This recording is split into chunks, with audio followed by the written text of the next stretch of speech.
Shah Medina यज़रब के वाली सारे नबी तेरे दर के हवाली। सारा शुक्रिया इतने करम की क्या जरूरत है।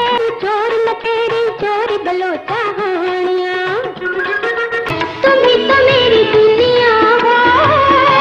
मैं क्यों ना इकरार करूं, मेरा प्यार याद रखना। इनकलाबी के साथ मैं हूं शाहिद नज़ीर चौधरी। दोस्तों, आज की वीडियो के शुरू में आपने आयरन परवीन के गानों के चंक सुने हैं और आपको याद आ गया होगा कि ये पाकिस्तान की वो गुलकारा रही हैं जिनके नाम का डंका बजा करता था। उनकी आवाज़ के अंदर इतनी ज़्यादा खनक थी कि पाकिस्तान में उन्हें आशा भोसले के नाम से भी याद किया जाता था।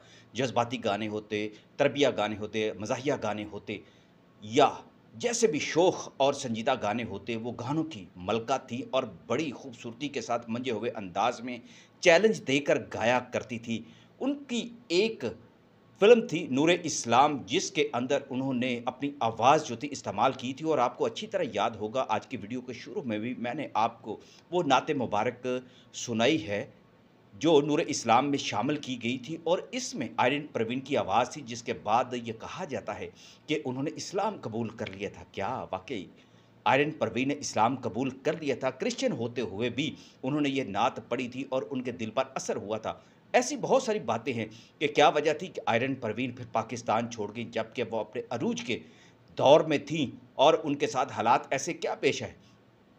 और ये बात भी बहुत सारे लोगों के लिए हैरानकुन होगी कि हीर रांझा में उन्होंने मलका तरन्नुम नूरजहां के मुकाबले पर गाने गाए थे, जबकि कोई और गुलकारा जो थी वो हीर रांझा में गाने नहीं गा सकी थी। बहुत सारे गाने उन्होंने मलका तरन्नुम नूरजहां के साथ मिलकर डुएट की सूरत में गाए थे। ये आयरन परवीन थी जिनकी आवाज़ को मलका तरन्नुम नूरजहां भी पसंद करती थी।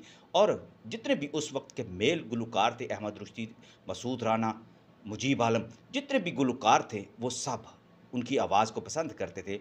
मैं आपको ये बताता चलूँ कि आयरन परवीन अपने अरूज के ज़माने में 1983 को पाकिस्तान छोड़कर बरतानिया में मुंतकिल हो गई थी। लेकिन उनका पाकिस्तान में जो करियर जो था वो कैसे शुरू हुआ? दरअसल ये अभी कुछ दिन पहले की बात है कि यूट्यूब पर ही मुझे उनके भतीजे का एक ऐसा वीडियो व्लॉग देखने का मौका मिला, जिसमें उन्होंने बड़ी मेहरबानी की है कि अपनी बड़ी फूफो यानी आयरन परवीन का इंटरव्यू जो है एक व्लॉग की सूरत में पेश किया। और उनका एक नया रूप हमें देखने को मिला बरसों बाद आयरन परवीन की आवाज़ के दीवानों को उनका चेहरा और उनकी आवाज़ देखने को मिली और उन्हें अंदाज़ा हुआ कि आयरन परवीन अंदर से कितनी ज़्यादा शिकायत लेकर जी रही थी कि उन्हें पाकिस्तान में भुला दिया गया है। लेकिन उनके भतीजे सुलेमान अल्बर्ट ने, जो पाकिस्तान में मौसीकी से वाबस्ता हैं, उन्होंने ये बड़ी मेहरबानी की है, कमाल मेहरबानी की है। उन्होंने अपने फूफो का ये वहम भी, बल्कि उनका ये जो गिला था ये भी दूर कर दिया। और उन्होंने बताया कि पाकिस्तान में कितनी शिद्दत से उनको याद किया जाता है, उनके गाने सुने जाते हैं और जहाँ भी वो उनका हवाला देते हैं लोग उनके भतीजों को अपने गले से लगा लेते हैं। ये बातें सुनकर ख़ुद आयरन परवीन भी हैरान हुई, खुशी भी हुई। और ये बात भी हमें समझने को मिल गई कि आयरन परवीन ने दरअसल गुलकारी के मैदान में कैसे कदम रखा था। ये कहानी उन्होंने खुद सुनाई, जिससे पता हुआ। और बहुत सारे ऐसे अंदेशे, बहुत सारे ऐसे मगालते जिसका इजहार वो भी करती रहीं कि मुझसे बहुत सारी बातें जो थी वो गलत मनसूब की गई। ख़ास तौर पर ये कि मुझे हसन लतीफ़ ने फिल्मों में मुतारफ़ करवाया था। उन्होंने कहा कि बिल्कुल ये बात दुरुस्त नहीं है।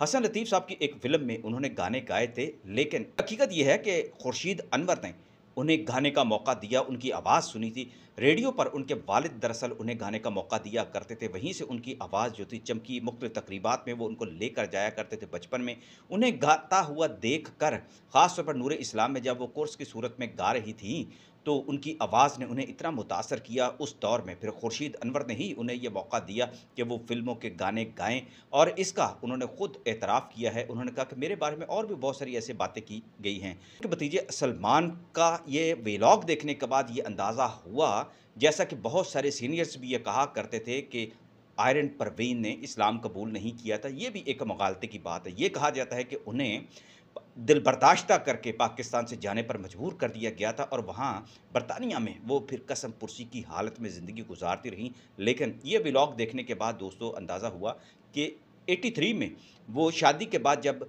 अपने शोहर के साथ, एक बड़े बिजनेसमैन थे उनके शोहर, उनके साथ जब बरतानिया मुंतकिल हो गई तो वहाँ एक म्यूज़िकल ग्रुप के साथ उनकी बात हुई और फिर वहीं पर उन्होंने वो गाना शुरू कर दिया और उनकी आवाज़ को पाकिस्तानी और इंडियन कम्युनिटी में बहुत ज़्यादा पसंद किया गया था।